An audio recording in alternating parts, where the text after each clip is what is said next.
In the headlines, herders kill 1, injure 14 in renewed Taraba farmers-herders clash. Vigilante group arrest kidnappers and bandits in Ardokola, Taraba State. Ohinoyi of Ibraland dies at 95.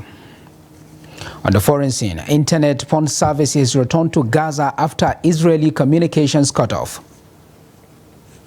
Hello and welcome to Trust News Update. I am Abdurrahman Omar. Thanks for joining me.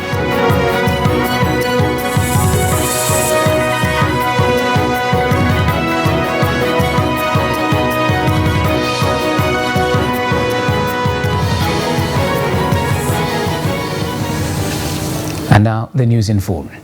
Now, herders have killed 1 person and injured 14 others in a renewed crisis between farmers and herders in Yelwa Abari community of Ardokola local government area of Taraba State. The crisis started after a herder took his cattle into rice farms, which destroyed huge sections of the field. Narrating his ordeal, one of the victims of the crisis, Haruna Yusuf, said they were harvesting rice when a herder came to pass through their farms with his cattle, but they prevented him from doing so because there was no cattle route through the farms. But the herder insisted and pushed his cart into some portions of the rice farms that have not been harvested. Yusuf stated as a result, a crisis ensued between the herders and farmers in the process. A herder cut off a finger of a farmer and hit another on the head, which led to a pandemonium. The victim said majority of them escaped into the bush, and the lucky ones went to Yelwa Abari village, while the wounded were left unattended. And in another development, members of the vigilante group set up to fight against banditry and kidnapping in Taraba State have arrested some suspected kidnappers and bandits hiding in rocks of Yoro, Ardokola and Bali local government areas to perpetrate evil acts. The suspects were presented to the Emir of Muri, Abbas Injuda Tafida, in his palace for further actions. Report. The vigilante group effected the arrest while inspecting bushes around Ardokola, Bali, Yoro and Gasol local government areas as part of efforts to complement the government resolve to tackle kidnapping, robbery and banditry within their communities. The group also arrested a suspected thief who is accused of rustling people's cattle in the bush. The chairman of the vigilante group, Antala Adamu, said this is the second time the group is presenting arrested criminals in the Emir of Muri, adding that the first victim have all confessed to the crimes they were accused of and have been taken to the police station for further investigation. Adamu said they always report such incidents to the palace before the police because they were set by the traditional rulers, who will confirm the allegation first before taking them to the police station. The suspect, who admitted to committing the crimes they were accused of, added that they have not been long in the business. I only stole cattle, but I have never kidnapped anybody. I was involved in 2 kidnap operations where they succeeded in kidnapping 3 people and collected 4 million naira from the first person, another 3 million from the second person, and 2 million from the third person. This is my 3rd attempt. I don't know exactly the amount of money we collected from a particular person as a ransom.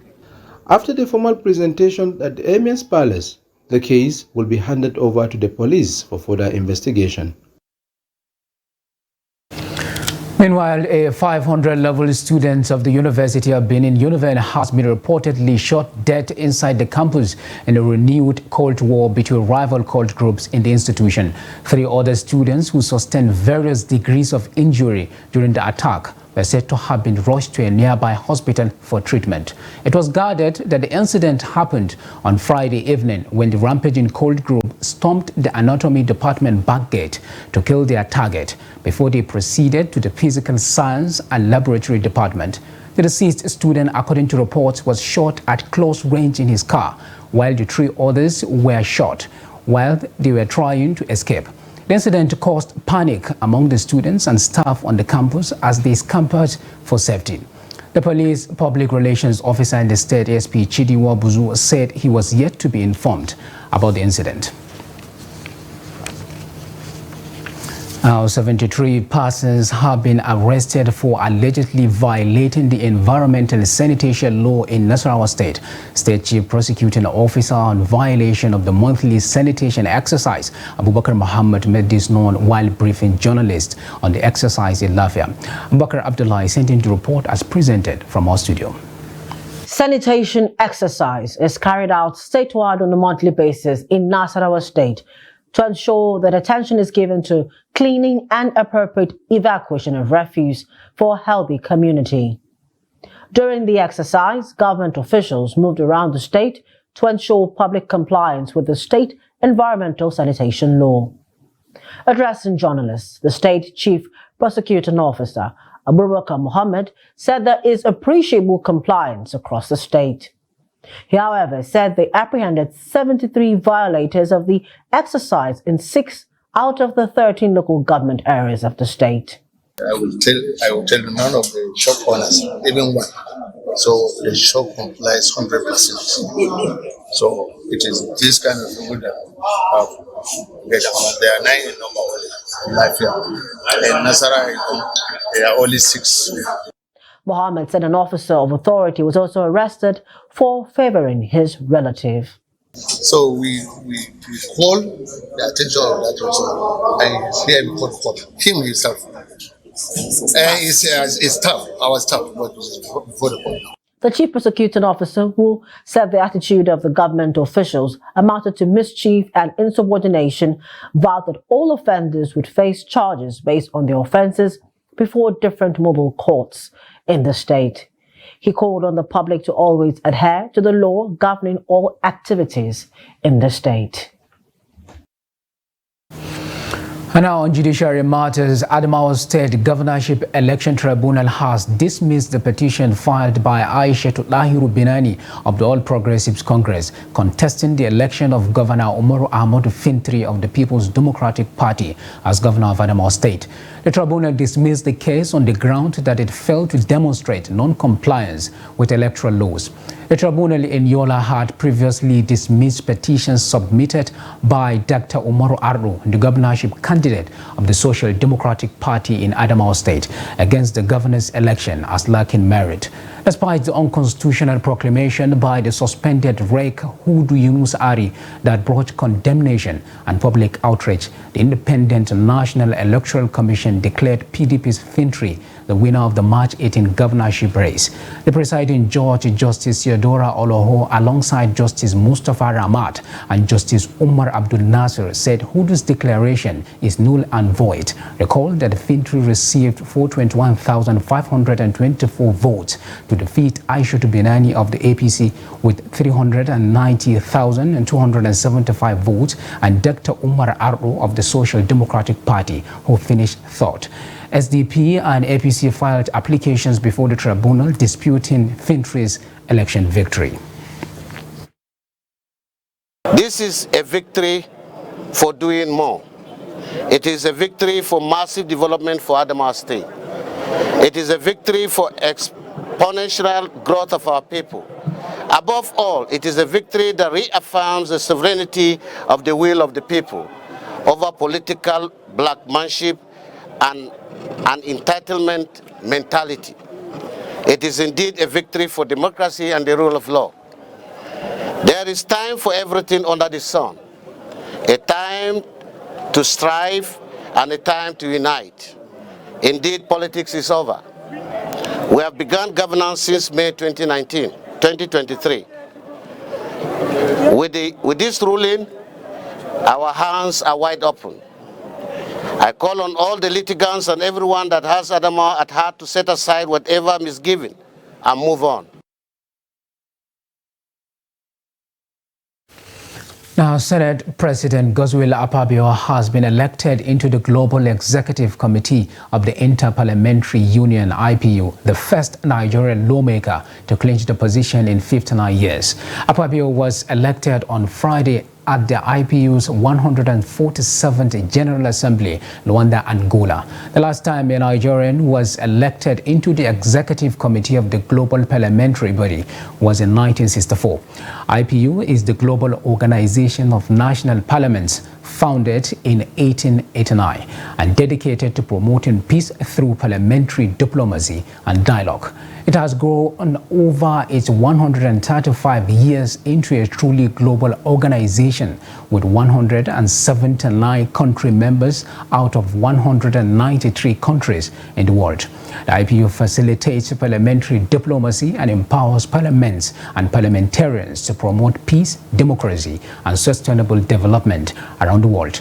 A statement by the Special Assistant Media Communication to the Senate President, Anita Ekong, said Senator Akpabio was voted for by delegates across the world to emerge as an executive committee member of IPU with headquarters in Geneva, Switzerland for a 3-year mandate. And now in a sad development, the Ohinohe of Ibraland, Ado Ibrahim, is dead. The paramount ruler of Ibraland was said to have died in the early hours of Sunday at the age of 95. Palace sources told our correspondent in Lokoja that he died in an Abuja hospital where he had been receiving treatment for age-related ailment. Before ascending the throne, he was a successful businessman who lived most part of his life in Lagos. His remains will be buried today in Okene, according to the Islamic Rite.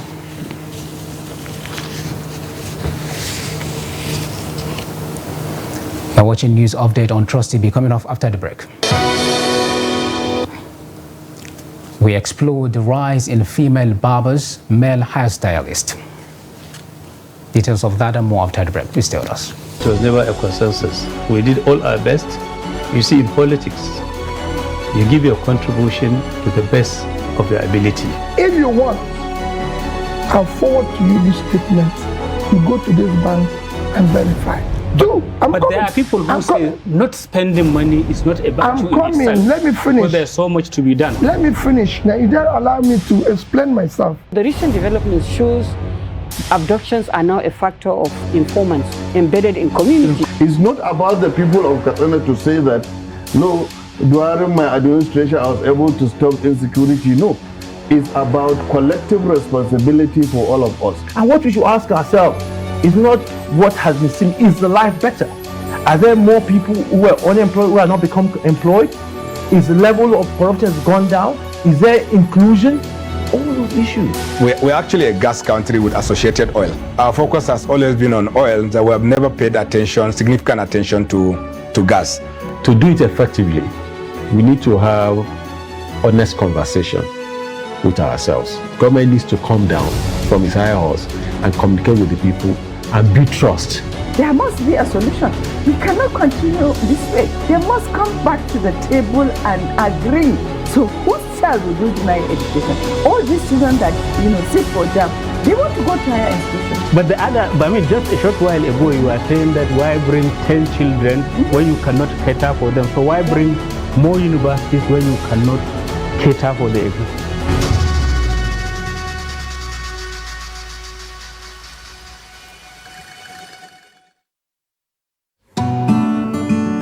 Are you interested in the latest news and developments in Nigerian politics, policy, governance, and other critical national issues? Look no further than Daily Politics on Trust TV. Our panel of experts and key people in government provide in-depth analysis and commentary on the biggest stories in Nigerian politics. And 33.3 million Nigerians are suffering from multidimensional poverty. It's a much calmer Buhari than the Buhari who was in the khaki uniform. Naira to Naira X rate is higher anywhere in the world. The Naira is higher than dollar exchange rate. So you want to please central bank governor you're doing, you must do it fast. Number of casualties we have had, we shouldn't have had. Security as far as Nigeria is concerned, we have wronged. From the inner workings of government to the latest on legislation, rule of law, implementation, and democracy, we have you covered. Don't miss out on the latest political news and discussion. Tune in to Daily Politics, weekdays on Trust TV, your source for reliable and unbiased coverage of Nigerian politics.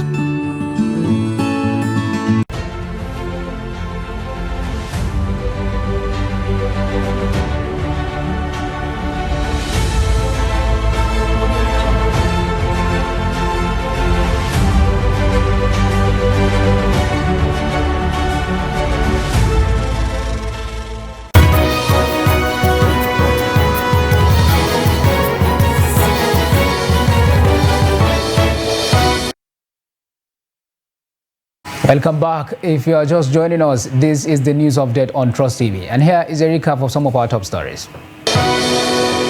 Hardest kill 1, injure 14 in renewed Taraba farmers' hardest clash. Vigilante group arrests kidnappers and bandits in Ardokola, Taraba State. Now, to other stories. Nigerian children who work as human guides for blind beggars form a part of the over 10 million out-of-school children roaming the streets across the country. This is because their service to their blind beggars often deprive them the right to education. Trust TV's Ibrahim Ismail speaks to Gombe residents on the effect of human guides' job on the future of the children involved. Report. 17-year-old Muhammad Falalu depends on this young boy to navigate along the streets of Gombe. The two Almajiris are not enrolled in any school for formal education, but Muhammad says his guide is not in school due to poverty. For the past 5 years, he has been my guide. He is always available to assist and take me everywhere I want to go. He never declined my request. Worried about the future of the human guides, Gombe residents have been searching for possible solutions. This boy has a future. Has a future. Maybe he will be a counselor, a chairman, or a doctor, or a teacher in our society. Try to give him a chance to go to school. If he go to school, he may gain something to come and help him. Even if you are a blind, you think that if you take him to go to street and begging, so leave him to go to school. There's a better future more than what you eat today. That's planning for their tomorrow. Okay? And this is supposed to be the responsibility of not only the government alone, but well-to-do individuals that, when you look at them, you have to feel what if you are the one. It's because they don't know. That's what they are doing. So if I will think, okay, what if I'm the one in their shoe? I'll behave the same thing. But I'm privileged to be educated and know the value of education. Apart from those who guide the blind beggars, there are other millions of children roaming the streets despite government's effort to address the problem. Meanwhile, the Gombe state government has mopped up over 500,000 out-of-school children, including human guides for the blind. Ibrahim Ismail, Trust TV News, Gombe. Now, years back, hairdressing and barbing were jobs that were seen as exclusively reserved for a particular gender. However, the dynamics have changed in recent times, with men taking to hairdressing and women barbing. With the changing patterns, the professions, some women have been reported to prefer male stylists and hairdressers, while on the flip side, some women are also more comfortable with female barbers. The case is not different even in Bayelsa State, as Trust TV correspondent Friday Ebimuboyi Peter reports. In the city of Yenagoa, the Bayelsa State capital, a salon owner, John Prosper, and the hairdresser, Joel Jones, said attending to female customers has become part of their daily routines, although they do have awkward moments. We attending to female clients like every day. For me now, I take it as a professional job. You understand? But the most difficult thing for me is waking up in the morning, then coming to see different set of human beings, trying to make them satisfied and please them as well and stuff like that. You know, you don't mix business with pleasure. So as a businessman, you just have to be focused on the job. That's it. Yeah, most times it do lead to awkward moments because most clients they be having different impression and stuff like that. But whatever we do is more of us just working here and going back to meet our families, because that's why we are working. For discrimination, yes, it will always be there. But when you have self-confidence is the key. And you believe in yourself and the work you're doing. If you know what you're offering, there is no amount of discrimination that will make you shy away from what you're doing, because you know your self-worth. Awkward moments doesn't end, but it is your ability and the way you handle it that matters. This is more like a public service. You're definitely going to encounter people that will not like your service, or that will not appreciate your service, or your service is not enough for them. Some customers justify their preference for a particular gender when it comes to grooming their hair. Everything now, because they treat you well, they take care of your hair, everything. They pamper you as if you are their friend or their girlfriend, because they put on their best in whatever they are doing. That's why they hire male artists or male hairdresser. I'm 100% comfortable when a male stylist work on my hair. When a female stylist styles your hair, there's always this pain, I don't know, just always this envy and less care that comes. And for some weird reasons, I expect that women should understand that a fellow woman needs the comfort whilst doing these things. But a man sort of understands. It's more like he knows how to tell you sorry at the right time. He knows where to, he knows how to make you relax, if I do say so myself. So I think the male stylists are doing an absolute good job. A check around the city centers reveals that quite a number of salons have females as barbers. From Yenagua, Friday, Ebimobowe Peter, Trust TV News, Yenagua. And now away from Nigeria, internet and phone services are returning to Gaza following a communications blackout that humanitarian groups had warned could be used as a cover for war crimes. Paltel Group, which provides communication services in Gaza, said on Sunday that landline, mobile and internet services were gradually being restored after being disrupted by ongoing aggression. Gaza had been under a near total communications blackout for nearly 36 hours following Israeli air attacks on Friday that Palestinian telecoms providers said knocked out communications lines and towers.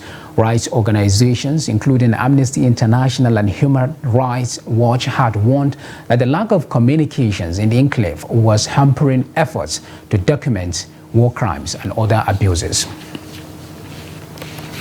And finally, on sports news, WBC heavyweight champion Tyson Fury claimed a controversial split decision victory over former UFC fighter Francis Ngannou in Saudi Arabia. Ngannou, making his professional boxing debut, came out tentatively behind the jab in the opening round, and Fury seemed content with a slow start as he looked to get a read on his opponent. Ngannou, 37, put Fury on the canvas in round 3 after connecting with a left hook. But while one judge scored it 95-94 in favor of Ngannou, 2 gave it to Fury at 96-93 and 95-94. Fury's WBC heavyweight belt was not on the line. Still on sports news, British #1 Cameron Norrie has pulled out of next week's Paris Masters with a knee injury, but is expected to be fit enough for the Davis Cup finals. Norrie, ranked 18th in the world, had treatment for the issue during the second set of his defeat by Alexander Zverev in Vienna on Wednesday.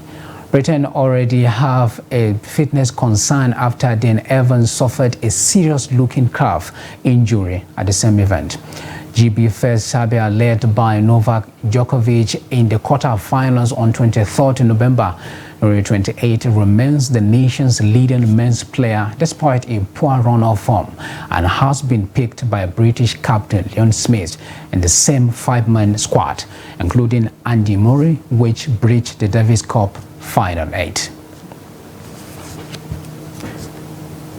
And with that, we have come to the end of the Trust TV News Update. Do not forget to follow us across all our media platforms and our YouTube live stream for more news, programs, and documentary. I am Abdurrahman Umar. Thanks for watching. Bye for now.